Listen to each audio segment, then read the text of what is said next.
WIFO-FM in Jessup. Big Dog Country Radio, 105.5 FM. It is now time for the world-famous Butch and Bob Show, brought to you by First Southern Bank, Damon's Famous Fingers and Wings, Murphy Builder Supply, and O'Quinn & Associates Country Financial. Hi, I'm Mandy Yeomans. And I'm Raymond Brown with First Southern Bank. As your locally owned community bank, we're here to help our community grow.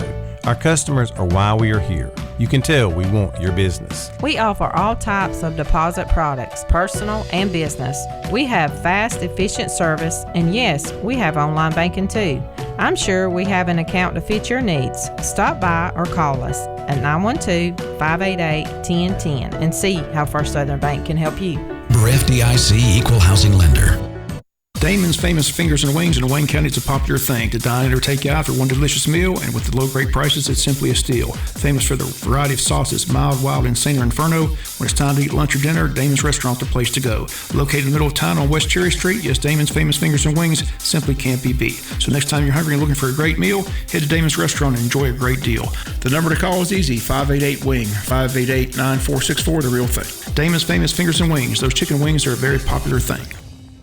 Since 1946, Murphy's Builder Supply has been serving the folks of Jessup, Wayne, and surrounding counties with quality products and knowledgeable service.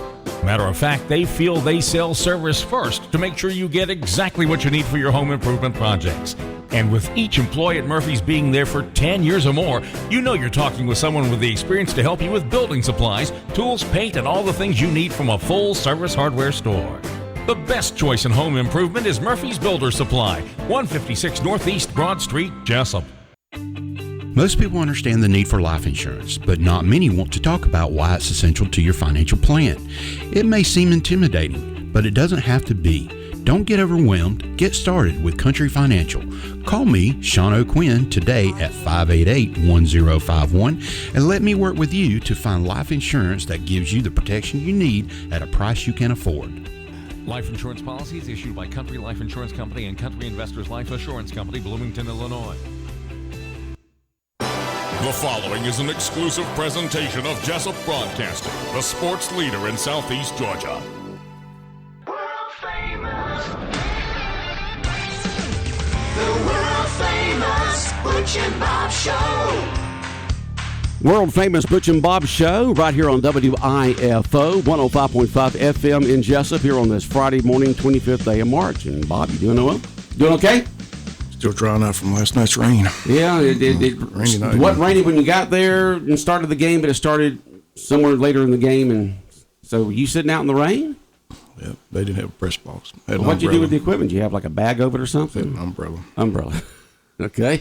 All right. So Wayne County and Coffee County will play again today. It'll be the final of the 3-game series at Howard Bowarn Field. First pitch at 6 o'clock. Get out there and support the Jackets. And speaking of Wayne County High School, Bob, we've got some special guests in this morning. Who do you have? We got Jason Martin in the drama department as they got their play coming up, so he's here to tell us all about it. Yeah, very glad to be able to come and let everybody know about our upcoming play next week, which is a classic comedy. It's by Oscar Wilde called The Importance of Being Earnest. Very famous play. It's been around over 100 years, but still remains just as humorous today as it was when he wrote it. Very witty lines, very absurd situations, and just a good comedy that I think the community will enjoy. I'm looking over the page you gave me here on the description of the play. It's something else. I mean, it feels like it's going to be funny. People are trying to be this, trying to be that, trying to pull the wool over these people's eyes. I mean, it's something else. It is. It's one of those things where problems arise from people trying to deceive other people and get caught in lies and having to try to cover it up. Everybody's intertwined and interconnected. It's basically the situation the name of the play, of course, is The Importance of Being Earnest, and that's a play on words. Earnest, of course, meaning sincere or truthful, and these guys are not truthful at all, and they're actually not truthful about who they are. They each claim to be a man named Ernest because they have fallen in love with girls who, for some reason, want to marry a man named Ernest. And so in this situation of trying to pretend to be someone else, everybody around them gets caught up in the lies that they're trying to tell. The things that men will do to impress women, right? Exactly. Is that right, girls back there? They do all kinds of absurd things that y'all probably just giggle at, right? And but with a play like this, Jason, it seems like timing would have to be just perfect. Any comedy, but especially one like this, you're exactly right. Timing is the big issue, and these students have worked very hard to get that down, to have just the right pauses to set up the humor. Oscar Wilde's writing is very subtle with his verbal humor. It's something that the lines have jokes written into them that are, you may not notice at first, but you're going to catch on to it later. He'll set up something that's going to be funny 40 minutes later in the show that if you pay attention now, you'll really get it later. And the students do a great job of accentuating those at just the right moment, getting that timing down, and getting everything set up so that the audience can truly enjoy the show. And the play will be where folks can see it when? It'll be next week, Thursday, Friday, and Saturday. That's March 31st, April 1st, April 2nd, 7 o'clock at the K. Cagle Theater, the auditorium at the high school. It says you have a cast of 9 and a crew of 20 have worked for 7 weeks to prepare for this show. And that's a lot of work, isn't it? It's a lot of work, and I've got great students who really are willing to commit that time and put into it. And it's not just the cast. It's a smaller cast, only 9 people on stage, but people don't realize just what it takes to go into preparing a show. These 20 people who are working backstage are just as vital to the success of the show. There's actually a lot of food in the show that gets eaten on stage. And a lot of food eaten, huh? I've never had a show where we have this much food. And I've got some girls backstage that's their job, to have everything ready to go out on stage at the right time, and they do a fantastic job with that. We've got costumes that we've actually ordered, professional level costumes we're renting this time, because it is a almost Victorian era play. I was going to ask if it was a timepiece. Very, very nice costumes, and so we've got a couple people who are working to make sure that those are all ready to go and help these guys get changed between scenes. We've got people moving set pieces and prop pieces around, so all that, those other 20 people are just as important as the 9 on stage, but all 29 of them come together and really put in the work necessary to make the show successful, and I'm just honored to be able to work with them. All right, Jason Martin in here this morning from the Wayne County High School Drama Department. They've got a play coming up next week that you can go see, a comedy called The Importance of Being Earnest. And you've brought some actors in here this morning, and I want you to introduce them and get them up in the order you'd like to have them, Jason. Well, I was trying to decide who to bring, and I just couldn't narrow it down. I've got such great students. And so if we kind of go through the idea of the way the play centers, it focuses mainly on a man who pretends to be Ernest, but his name is actually John or Jack Worthing, and he pretends to be a guy named Ernest so he can get away from the country and come up to town and basically play around and have a good time under a false name, and he pretends to have a wicked brother named Ernest, and that character Jack is played by Cameron Reddish, who is one of our seniors. He does a great job with it. Good morning, Cameron. Good morning. And you play what again? You play Ernest? Yes, sir. John Worthing. John Worthing. Who is pretending to be Ernest. All right. And tell us a little about yourself, what grade you're in, family, that kind of stuff. Well, I'm a senior at Wayne County High School. My parents are Tika and Ricky Reddish. Ricky, huh? Yes, sir. And I'm really excited to be a part of this play. Like, this is probably one of the funnest plays I've ever been a part of. Okay, and you've been in several other plays that have been held at the Drama Department? I've been in 2 other plays. 2 other plays. And Jason, why'd you pick Cameron here to be the lead actor in this? Well, we always do our auditions, and I keep an open mind as we go into auditions as to who's going to fit each role and really see what the student can bring to the role, who fits the attitudes and mannerisms of the character best, and Cameron just definitely fit that role so well. I know he's very good at memorizing lines and at getting the aspects of timing down. And, I've worked with him in class plays and then in after-school plays before, and I knew he could handle the level of commitment necessary for the role. But also in auditions, he just really nailed the attitudes that I was looking for this character, the seriousness, yet also having a side that's willing to lie about who he is to get what he wants.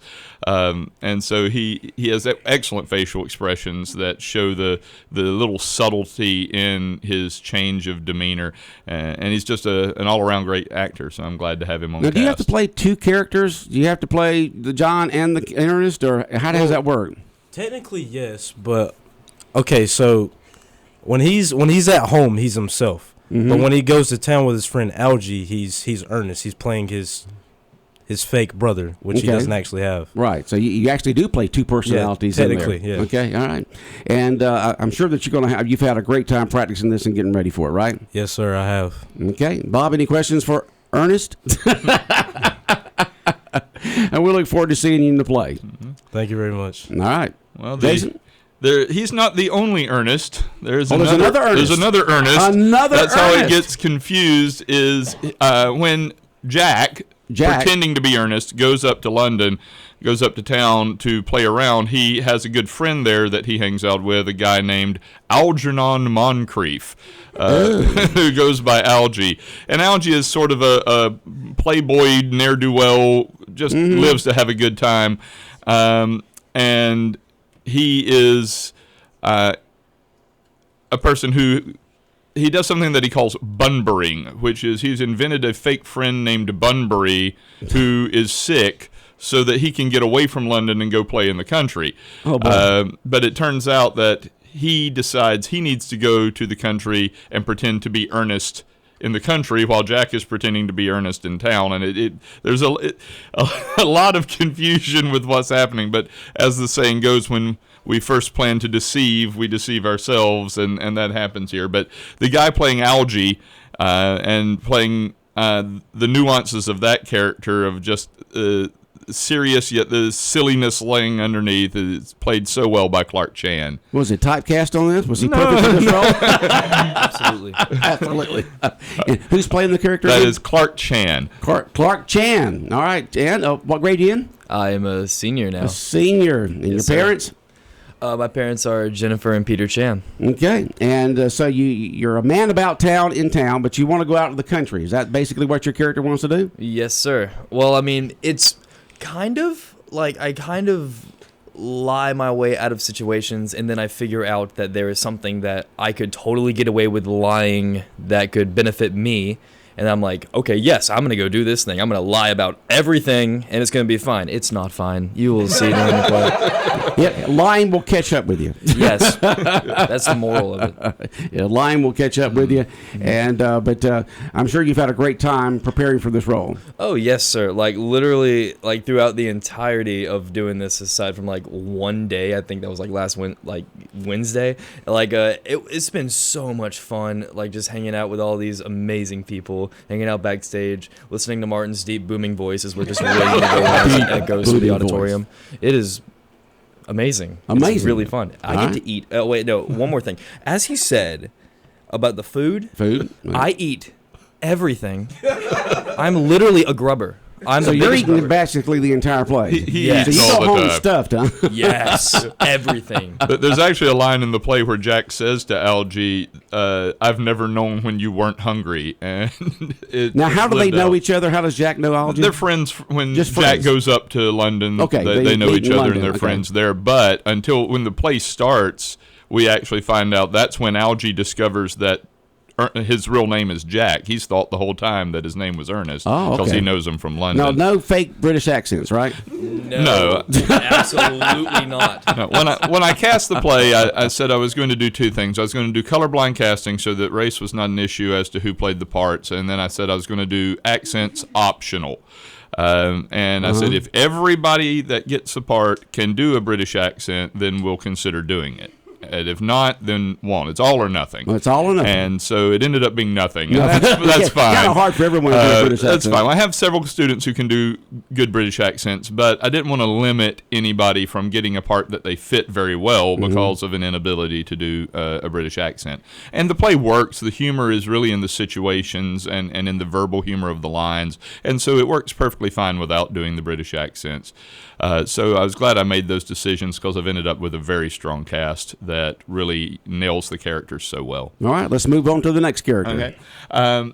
There is a woman who ties these two guys, well, actually two women who tie these two guys together. I wasn't able to bring one of them with us. That would be Gwendolyn. But Jack has a ward, someone that he is in charge of overseeing her welfare because she is an orphan.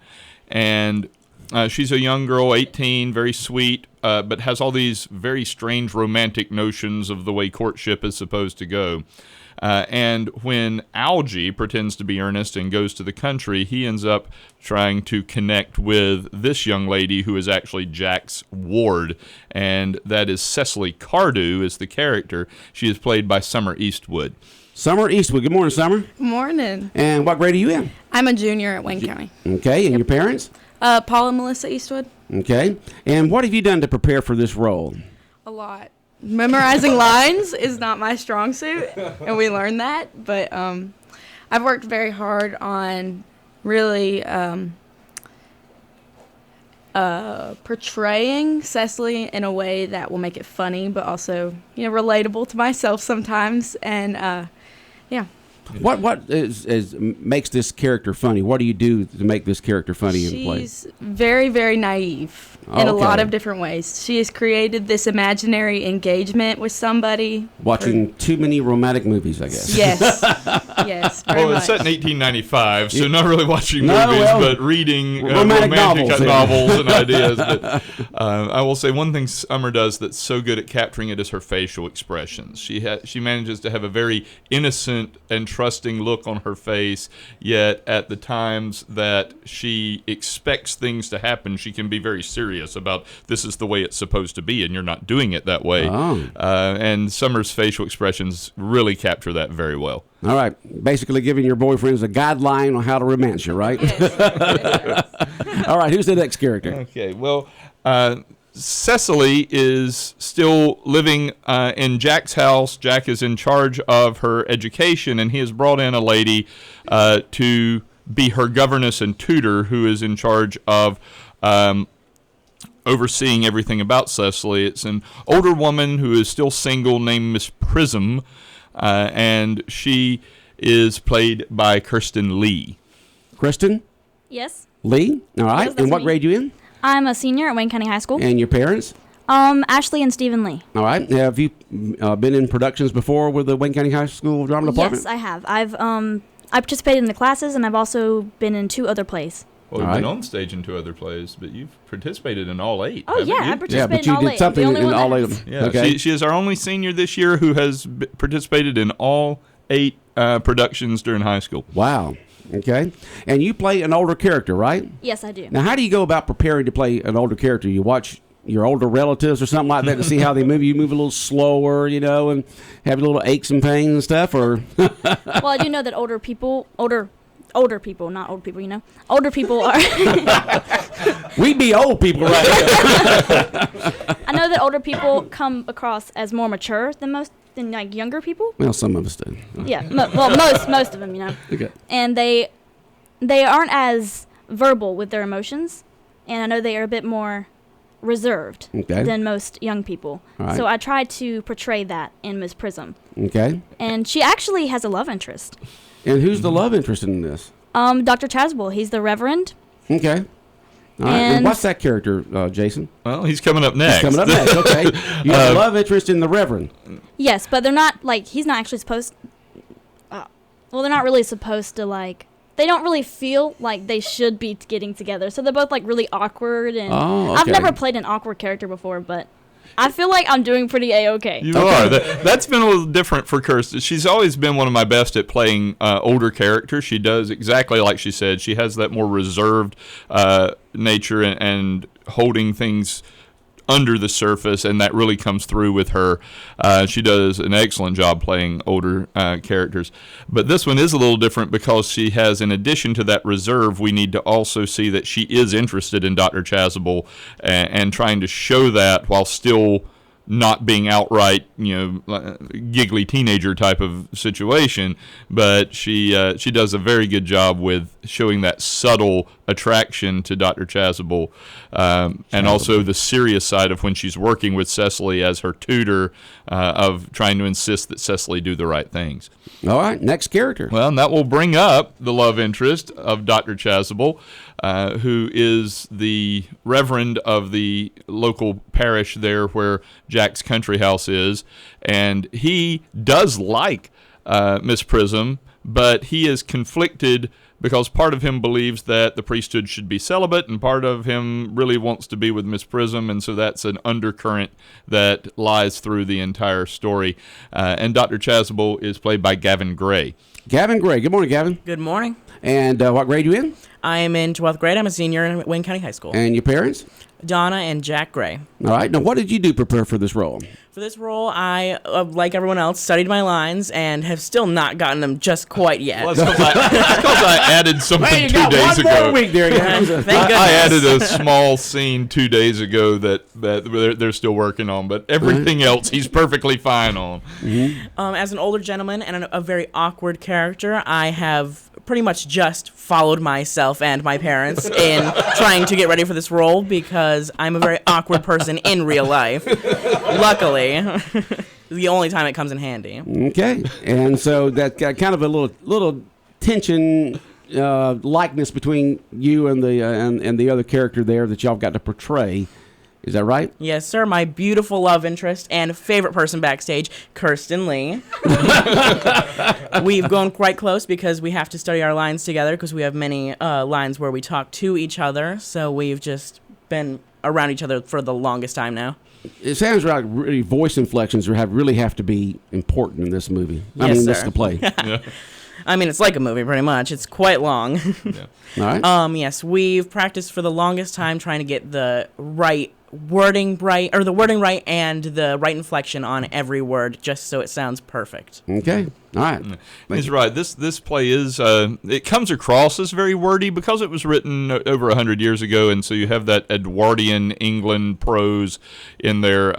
But it is something that the students I've had several times. They're like, "What exactly does this word mean?" So we've had to explain it, but it's helped them, I think, grow, and it's something that it's one of those things that the way Wilde wrote it is the only way it could really work, and it's very well written. But they've done a great job of getting the nuances of that.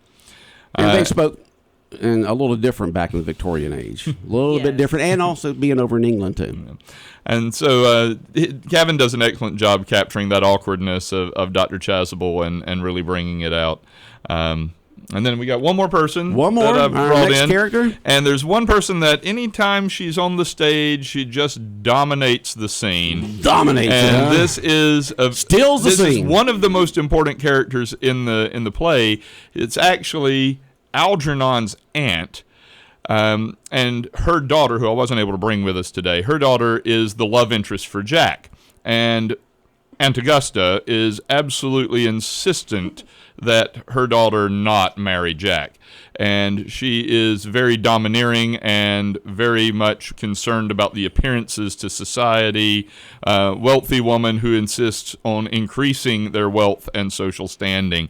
And so Aunt Augusta, Lady Bracknell, is played by Shelby Phillips. Shelby, good morning. Good morning. And what grade you in? I'm a senior. And your parents? David and Sylvia Phillips. Okay, so you're protective of your daughter in this play, Yes, huh? sir. Very much. All right. So, what do you have to do in the play to help protect her? What are you doing?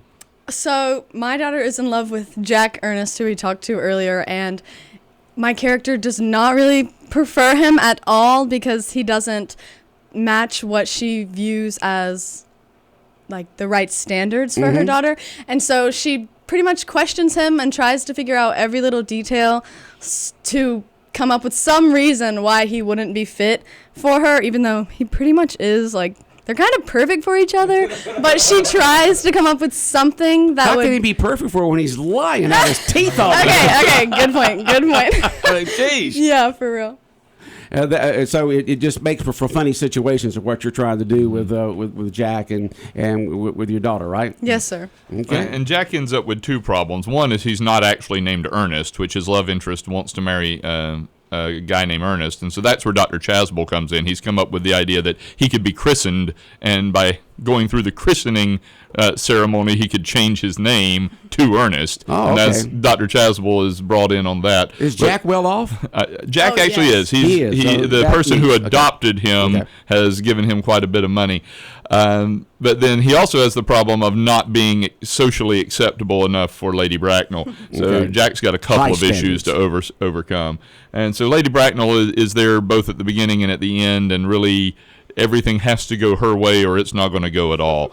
And Shelby's delivery comes across, the way she says her lines are so perfect for showing that high standard that Lady Bracknell has.